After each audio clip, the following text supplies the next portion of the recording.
Red టీవీలో మీ వ్యాపార ప్రకటనల కోసం ఈ నంబర్ని సంప్రదించండి. నమస్తే సార్. నమస్తే సార్, రఘురామకృష్ణ టీడీపీలో చంద్రబాబు నాయుడు సీట్ ఇవ్వట్లేదు అని చెప్పి బ్లాక్మెయిల్ చేయడం స్టార్ట్ చేశారంట. అసలు ఎందుకు ఇలా చేస్తే ఇస్తారా సీట్? నిన్న దాదాపు ఒక 1 అవర్ పైన ఆయన ఒక ఛానల్కి ఇంటర్వ్యూ ఇచ్చారు. నిజానికి ఆ ఛానల్ తెలుగుదేశానికి సానుకూలంగా ఉండే ఛానలే. మరి వాళ్ళు అంతసేపు ఆయనతో ఎందుకు ఇచ్చారు, తెలుగుదేశాన్ని ఆయన బ్లాక్మెయిల్ చేస్తే కూడా ఎందుకు సైలెంట్గా ఉన్నారు తెలియదు, కానీ మొత్తానికి ఆయన ఇచ్చారు. అది ఇప్పుడు వైరల్ అయింది. సో రఘురామకృష్ణరాజు ఏంటంటే బేసిక్గా అందరికీ తెలిసిన విషయం, ఆయన గురించి కొత్తగా చెప్పాల్సిన అవసరం లేదు. ఆయన వైసీపీలో ఉండి వైసీపీలోంచి ఎంపీగా గెలిచి ఆయనకు జగన్కి ఏం ప్రాబ్లమ్స్ వచ్చాయి, కానీ ఆయన ముందు నుంచి కూడా జగన్ను వైసీపీని విమర్శించడమే ఆయన ఫుల్ టైం యాక్టివిటీ. వేరే యాక్టివిటీ లేదు ఆయనకి. ఆయన ఎంపీగా ఇంకే యాక్టివిటీ చేశాడో ఎవరికి తెలియదు. ఆయన ఇప్పటివరకు నేను నా నియోజకవర్గానికి పనులు చేశానని చెప్పింది ఎక్కడ వినలేదు, చూడలేదు. సో ఆయన ఫుల్ టైం యాక్టివిటీ తెలుగుదేశాన్ని వైసీపీని విమర్శించడం, జగన్ని విమర్శించడం వ్యక్తిగతంగా. దానికి ప్రతీకారంగా జగన్ అతన్ని రాజద్రోహ నేరం కింద సెడిషన్ అంటారు కదా, సెడిషన్ యాక్ట్ కింద అరెస్ట్ చేసి అతన్ని ఇబ్బంది పెట్టాలనుకున్నాడు. కానీ రఘురామకృష్ణరాజుకి ఉండే నెట్వర్క్ ముందు జగన్ నెట్వర్క్ పనిచేయలేదు. సో తను ఇమ్మీడియట్గా సుప్రీంకోర్టు వరకు మూవ్ చేయగలిగాడు, బెయిల్ తీసుకోగలిగాడు. దానివల్ల ఇంకా జగన్ ఇంకా ఈ మెథడ్ వద్దనుకొని ఇంకా ఆపేశాడు, సైలెంట్ అయిపోయాడు. సరే మాట్లాడుకొని అని వదిలేశారు. ఇంకా రెచ్చిపోయి రోజు రచ్చబండని చెప్పడం, ఢిల్లీలోనూ హైదరాబాద్లోనూ కూర్చోవడం చేయడం చేశాడు. దాంతోపాటు జగన్ని జైలుకు పంపించాలని కూడా ట్రై చేశాడు. కోర్టుల్లో కేసులు ఉన్నాయి, కొన్ని కోర్టుల్లో ఆయన మందలించాయి, కొన్ని ఏమో జగన్కి వ్యతిరేకంగా కూడా కొన్ని నోటీసులు ఇవ్వడం అవన్నీ చేశాయి. సో ఓవరాల్గా తన లక్ష్యం ఏంటంటే జగన్ని ఇబ్బంది పెట్టడం, జగన్ని జైలుకి పంపించడం, జగన్ ప్రభుత్వాన్ని దించేయడం. అది తప్ప ఇంకా ఆయనకి వేరే లక్ష్యం లేదు. ఈ లక్ష్యం వల్ల ఎవరికి ఉపయోగం? చంద్రబాబుకు ఉపయోగం, పవన్ కళ్యాణ్కి ఉపయోగం. అందుకని ఆయన హైలైట్ చేసింది. కానీ ఆయన ఒక వీరుడుగా, నిన్న కూడా ఏదో ఒక ఛానల్ చూశాను, ఒక జర్నలిస్ట్ చెప్తున్నాడు ఆయన ఒక వీరుడు అన్నట్టుగా మాట్లాడుతున్నాడు. సో ఆయన రాజ్యహింసను ఎదుర్కొన్నాడు, ఇట్లాంటి భాష అంతా మాట్లాడుతున్నాడు.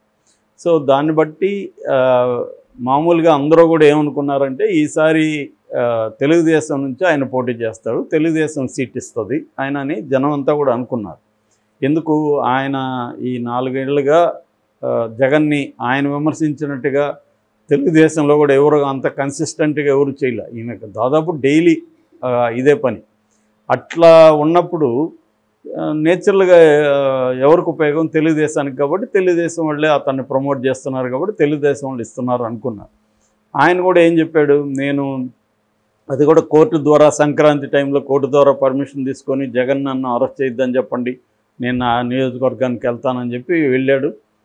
సంక్రాంతి చేశాడు, మళ్ళీ వచ్చేసాడు. అక్కడేమి ఉండే ఆయన పోరాటం కూడా ఏమి లేదు. సో వచ్చేసిన తర్వాత ఆయన అనేకసార్లు అనౌన్స్ చేశాడు. ఆ మధ్య జెండా సభ జరిగింది తెలుగు సేన, అప్పుడు తాడేపల్లిగూడెంలో. అప్పుడు కూడా చంద్రబాబు, పవన్ కళ్యాణ్ ఎదురుగానే ఆయన అనౌన్స్ చేశాడు, నేను పోటీ చేస్తున్నాను, అది కూడా కూటమి నుంచే చేస్తున్నాను. ఫైనల్గా ఏమైంది? ఆ సీటు, నరసాపురం సీటు బీజేపీకి వెళ్ళింది. బీజేపీకి వెళ్ళినప్పుడు కూడా ఈయన బీజేపీ నుంచే ఇస్తారు అని అందరూ అనుకున్నారు.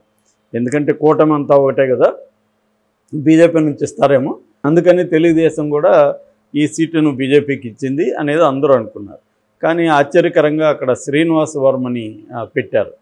సో దాంతో ఒకసారిగా జనం అందరూ కూడా షాక్ అయ్యారు, ఏంటిది ఈయనకి ఇవ్వలేకపోయారని. దాంతో ఆయన ఒక వీడియో చేశాడు, నాకు టికెట్ రానియకుండా జగన్ అడ్డుపడ్డాడు, జగన్ తన బీజేపీలో తన మనిషి అయిన సోము వీర్రాజు ద్వారా నాకు టికెట్ రాకుండా చేశాడు అనేది ఆరోపించాడు. దాంతో అందరికీ రకరకాల డౌట్లు వచ్చాయి. ఒకటేంటంటే జగన్ బలవంతుడా, కూటమిలో చంద్రబాబు బలవంతుడా? కూటమి ఎవరితో? బీజేపీ పొత్తు ఎవరితో? జగన్తోనా, చంద్రబాబుతోనా? సో చంద్రబాబు అనుకుంటే ఆ సీటును అసలు బీజేపీకి ఇవ్వకుండా ఉండొచ్చుగా. లేదు, నేను రఘురామకృష్ణరాజుకి ఇవ్వాలి, ఈ సీటు బదులు మీరు ఇంకేదన్నా అడగండి అని చెప్పొచ్చు కదా ఆయన. అట్లా మిగతా విషయాల్లో చెప్పున్నాడు కదా ఆయన, ఇదెందుకు చెప్పలేదు అనేది ఒక ప్రశ్న. లేదా మీరు ఇచ్చేటప్పుడే మీకు ఇవ్వడానికి నాకు అభ్యంతరం లేదు, బట్ రఘురామకృష్ణరాజుని మీ పార్టీలోకి తీసుకొని అక్కడ టికెట్ ఇస్తానంటే మీకు ఇస్తానని అటువంటి కండిషన్ అన్నా చంద్రబాబు పెట్టిండు. సో ఎందుకు పెట్టలేదు చంద్రబాబు అనేది అందరికీ వచ్చిన డౌటు. అట్లా పెడితే కూడా బీజేపీ ఉల్లంఘించిందా అంటే చంద్రబాబు ఏమో కండిషన్ పెట్టే ఇచ్చాడు, అయినా బీజేపీ అది ఫాలో కాలేదు. ఆ పాసిబిలిటీ కూడా ఉంది. అదేమన్నా జరిగిందా తెలియదు. జరిగితే మరి చంద్రబాబు మాటకి విలువ లేదా అనేది ఒకటి. ఇంకొక సమస్య ఏంటంటే జగన్కి అంత బీజేపీ మీద పట్టుంటే రఘురామకృష్ణరాజుని ఈ 4 ఏళ్ళు ఎందుకు డిస్క్వాలిఫై చేయకుండా ఉండగలిగాడు? ఆల్రెడీ కంప్లైంట్ ఇచ్చారు స్పీకర్కి డిస్క్వాలిఫై చేయమని, ఎందుకు చేయించుకోలేకపోయాడు బీజేపీలో అంత ఇన్ఫ్లుయెన్స్ ఉంటే అనేది ఇంకో ప్రశ్న ఏంటంటే అసలు జగన్కి అంత బీజేపీ మీద పట్టుంటే మరి బీజేపీ జగన్ మాట వినేటైతే అటువంటి బీజేపీతో చంద్రబాబు పొత్తు పెట్టుకోవడం వల్ల నష్టం తప్ప లాభం లేదు కదా. అంటే బీజేపీ చంద్రబాబు కూటమి కంటే కూడా జగన్కే లాయల్గా ఉందా, జగన్కే ఇదిగా ఉందా? అలాంటప్పుడు రేపు కూటమి ఒకవేళ గెలిచినా లేదా కూటమికి బీజేపీ సపోర్ట్ కావాల్సి వచ్చింది అనుకోండి, బీజేపీ 5 సీట్లు గెలిచింది వీళ్ళకి కావాలి, అప్పుడు జగన్ ఆపేస్తాడు కదా. ఇలా అనేక ప్రశ్నలు మనకి డౌట్లు వస్తున్నాయి. సో దీని తర్వాత ఏం చేశాడంటే రఘురామకృష్ణరాజు కొన్ని పుకార్లు వచ్చాయి ఈ లోపల. అదేమొచ్చిందంటే రఘురామకృష్ణరాజుకు బీజేపీ ఇవ్వలేదు కాబట్టి చంద్రబాబే కూటమి నుంచి ఇస్తున్నాడు, అది విజయనగరం ఖాళీగా ఉంది కాబట్టి అక్కడ ఇస్తాడు. విజయనగరంలో కళా వెంకట్రావుకు ఆఫర్ చేస్తే ఆయన వద్దన్నాడు. ఆయన ఎచ్చెర్ల అసెంబ్లీ అడిగాడు, కానీ ఎచ్చెర్ల అసెంబ్లీ ఆయన అశోక్ గజపతిరాజు కూతురికి ఇచ్చారు కాబట్టి ఈయన విజయనగరం ఖాళీగా ఉంది కాబట్టి రఘురామకృష్ణరాజుకి ఇస్తారు. అక్కడ కూడా క్షత్రియ పాపులేషన్ ఉంది కాబట్టి ఈజీగా ఆయన గెలిచే అవకాశాలు ఉన్నాయనేది ఒక వెర్షన్ వచ్చింది. లేదు ఆయనకి అసెంబ్లీ అయితే ఉండి ఖాళీగా ఉంది, అక్కడ ఉండిలో ఇస్తారనేది కూడా వచ్చింది. అయితే ఆయన ఓపెన్గా నిన్న ఏం చెప్పాడంటే నాకు ఉండి వద్దు, విజయనగరం వద్దు, నేనెందుకు వెళ్ళాలి, నేను ఇక్కడ నుంచి వెళ్ళను, ఇక్కడే సీట్ ఇవ్వాలి అని. ఇవ్వకపోతే మాత్రం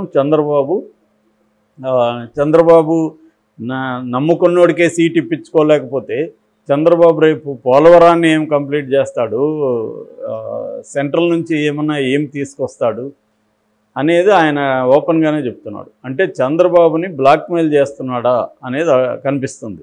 ఎందుకంటే నాకు సీట్ ఇకపోతే నేను నీ మీద కూడా స్టార్ట్ చేస్తాను అనేది ఆయన ఒక రకంగా బెదిరించినట్టే ఉంది అది. అంటే నాకు సీట్ ఇకపోతే పోలవరాన్ని నేను కంప్లీట్ చేయలేడు, బీజేపీ నుంచి ఏమి తెచ్చుకోలేడు అని ఇప్పుడే మాట్లాడుతున్నాడంటే సీట్ ఇవ్వకపోతే ఇంకా చంద్రబాబు జనసేన కూటమికి యాంటీగా మాట్లాడతాడా, బీజేపీకి యాంటీగా? ఆల్రెడీ బీజేపీకి యాంటీగా కూడా మాట్లాడడం మొదలుపెట్టాడు. పురంధేశ్వరి రాజమండ్రిలో పోటీ చేసింది, ఆమె కాంగ్రెస్లో పదవులు అనుభవిస్తే ఆమెకి ఇప్పుడు ఇచ్చారు, దాని బదులుగా వీర్రాజుకో ఇచ్చి ఉండొచ్చు, ఇక్కడ అనకాపల్లిలో సీఎం రమేష్కి ఎందుకు ఇచ్చారు, దాని బదులు మాధవ్కి ఇచ్చి ఉండొచ్చు కదా అని. అంటే బీజేపీ ఎవరికి సీట్ ఇవ్వాలి ఎవరికి ఇవ్వకూడదు కూడా ఆయన మాట్లాడడం మొదలుపెట్టేశాడు. సో అంటే తనకు సీట్ ఇకపోతే బీజేపీని నేను వదలను, చంద్రబాబును వదలను అన్న సిగ్నల్ క్లియర్గా ఇచ్చాడు. మరి ఇప్పుడు చంద్రబాబు కానీ ఇతనికి ఇస్తే భయపడిస్తా ఉన్నాడు అనేది ఒకటి వస్తుంది. ఒకవేళ ఇస్తే ఇవ్వడానికి కూడా అది లేదు. అంటే చంద్రబాబు ఇప్పుడు బీజేపీని బెదిరించో బతిమలాడో అక్కడ ఉన్న సీటుని ఆల్రెడీ శ్రీనివాసరాజుకి ఇచ్చిన నర్సాపురం సీట్ని లాక్కొని ఈయనకి ఇవ్వాలి, అది ఇప్పుడు కండిషన్.